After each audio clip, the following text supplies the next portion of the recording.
જય માતાજી, જય શ્રી મહાકાલ, જય ગુરુદેવ દત્ત। હું આજનો મારો ખુદનો અનુભવ અને ખુદનો વિષય પર હું વાત કરવા માગું છું। જીવનની અંદર આપણને હરેક સમસ્યાઓ આવે છે। અમુક ટાઈમે તો આપણને મરવાના પણ વિચારો આવે છે કે આ દુનિયા કંઈ નથી, મરવું જોઈએ। તો મરીને પણ સ્વર્ગ નથી, નર્ક નથી, દેવબળા નથી, આપણો યકીન બળો હોવો જોઈએ। આ હિન્દુસ્તાનની ભૂમિ છે। આ હિન્દુસ્તાનની ભૂમિને નષ્ટ કરવા માટે વિદેશો પણ ટ્રાય કરી ચૂક્યા અને મુગલો પણ ટ્રાય કરી ચૂક્યા, પણ આ દેશને, હિન્દુસ્તાનની ભૂમિને કોઈ મિટાવી શકતું નથી। આ હિન્દુસ્તાનની ભૂમિ એ સનાતન સત્યની ભૂમિ છે અને આ હિન્દુસ્તાનની ભૂમિ ઉપર જન્મનારો જ્યારે જન્મે ત્યારે તેનો કોઈ ધર્મ હોતો નથી। જ્યારે એ સમજે ત્યારે જ એને પોતાનો ધર્મ ખબર પડે। તો મોટામાં મોટો ધર્મ એ માનવ ધર્મ છે।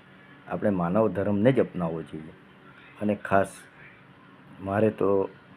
મારો ખુદનો એવો વિચાર છે અને અનુભવ છે કે જ્યારે અમને કોરોના આવ્યો તો કોરોના કાળની અંદર માણસો જ કેમ હેરાન થયા?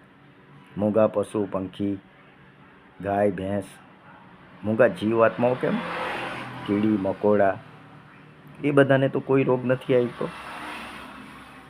કુદરત આપણને જ ચમત્કાર આપે છે કે હું બેઠેલો છું। માણસને માણસ બનાવવા માટે જ આ બધી પ્રવૃત્તિઓ થાય છે। વધારે જીવવાની આશા માણસને જ હોય છે અને આપણા અનુભવની અંદર આપણાથી કોઈને ઈગો, આપણું અભિમાન કોઈ દિવસ રહેતું નથી।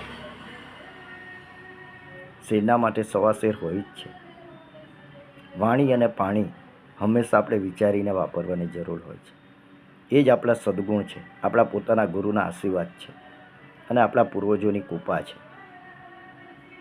દેવબળા નથી, યકીન બળા છે। હરેક દિશાની અંદર આપણો પોતાનો યકીન અને આપણા પોતાનો વિશ્વાસ અને આપણી શ્રદ્ધા અને ભક્તિ જ આપણું કામ કરે છે।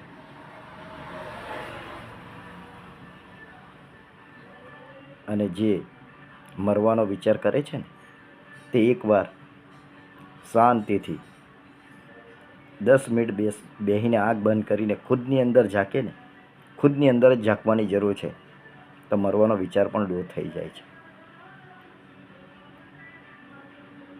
જય માતાજી, જય શ્રી મહાકાલ, જય ગુરુદેવ દત્ત, જય મા ભવાની, વંદે માતરમ, ભારત માતા કી જય। આદેશ આદેશ આદેશ।